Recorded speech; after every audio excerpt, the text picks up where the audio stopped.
Travel along, Catholic pilgrims, as we learn from St. Augustine, Doctor of the Church, while we read his book, Confessions. Welcome back, Catholic pilgrims. Today, St. Augustine is exploring in more detail the reason why he stole the pears.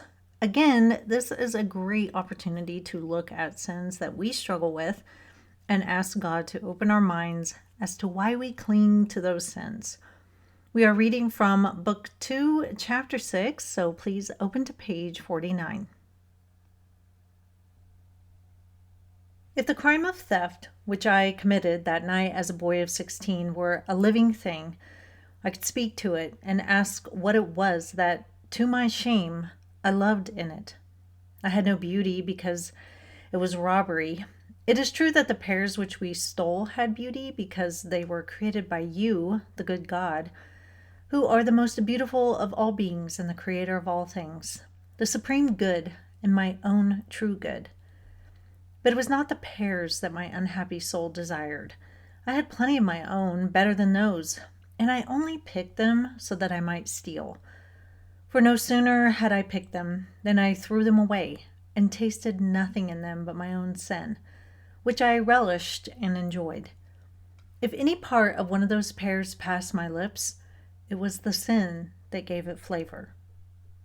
And now, O Lord my God, now that I ask what pleasure I had in that theft, I find that it had no beauty to attract me. I do not mean beauty of the sort that justice and prudence possess, nor the beauty that is in man's mind and in his memory and in the life that animates him, nor the beauty of the stars in their allotted places or of the earth and sea, teeming with new life born to replace the old as it passes away. It did not even have the shadowy, deceptive beauty which makes vice attractive. Pride, for instance, which is a pretense of superiority, imitating yours, for you alone are God, supreme over all. Or ambition, which is only a craving for honor and glory, when you alone are to be honored before all and you alone are glorious forever. Cruelty is the weapon of the powerful, used to make others fear them. Yet no one is to be feared but God alone, from whose power nothing can be snatched away or stolen by any man, at any time or place, or by any means. The lustful use caresses to win the love they crave for, yet no caress is sweeter than your charity, and no love is more rewarding than the love of your truth, which shines in beauty above all else. Inquisitiveness has all the appearance of a thirst for knowledge, yet you have supreme knowledge of all things. Ignorance, too, and stupidity choose to go under the mask of simplicity and innocence, because you are simplicity itself, and no innocence is greater than yours. You are innocent even of the harm which overtakes the wicked, for it is the result of their own actions. Sloth poses as the love of peace, yet what certain peace is there besides the Lord? Extravagance masquerades as fullness and abundance, but you are the full, unfailing store of never-dying sweetness. The spendthrift makes a pretense of liberality, but you are the most generous dispenser of all good. The covetous want many possessions for themselves, you possess all. The envious struggle for preferment, but what is to be preferred before you? Anger demands revenge, but what vengeance is as just as yours? Fear shrieks from any sudden unwanted danger which threatens the thing that it loves, for its only care is safety. But to you nothing is strange, nothing unforeseen. No one can part you from the things that you love, and safety is assured nowhere but in you. Grief eats away its heart for the loss of things which it took pleasure in desiring, because it wants to be like you, from whom nothing can be taken away. So the soul defiles itself with unchaste love when it turns away from you and looks elsewhere for things which it cannot find pure and unsullied except by returning to you.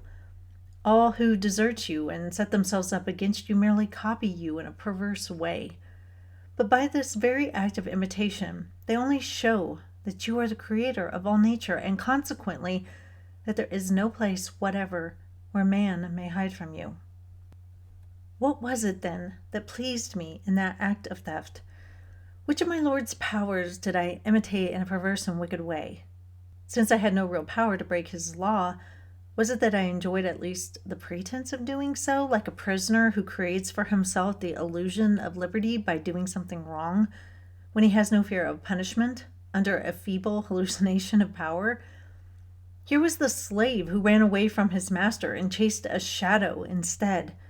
What an abomination! What a parody of life! What abysmal death! Could I enjoy doing wrong for no other reason than that it was wrong? St. Augustine does such a detailed job of laying out what we are seeking through the sins that we commit. Extravagance is a want of fullness and abundance. Envy is a want of preferment. We want to be noticed or preferred. Sloth, the want of peace and quiet, rest, maybe. Anger, we want revenge because of a feeling of lack of justice. And St. Augustine shows us how fullness, abundance, preferment, peace, rest, love, even vengeance can all be obtained by looking to God. So why don't we just do that? In thinking about it, I came up with 3 reasons why we don't look to God.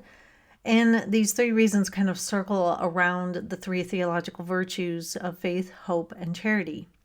So the first reason is we have a lack of faith that God will give us what we truly want or need.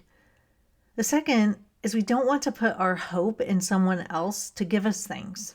We just want to trust ourselves more to obtain the goods that we want, and this usually centers on patience. And then third, we don't want to sacrifice. Charity, meaning true love for God and others, involves sacrifice. And following God means that obtaining those goods won't happen in the way that the world lays out. Instead, they will come in God's ways. And we want all these goods without a single bit of sacrifice. So I believe those are 3 reasons why we oftentimes choose to sin rather than be obedient to God and trust in his plan and will for our lives. What we must learn to do is instead pray for an increase in the virtues of faith, hope, and charity. That is all for today, Catholic Pilgrims. I will see you soon, and until then, live the faith boldly and travel well.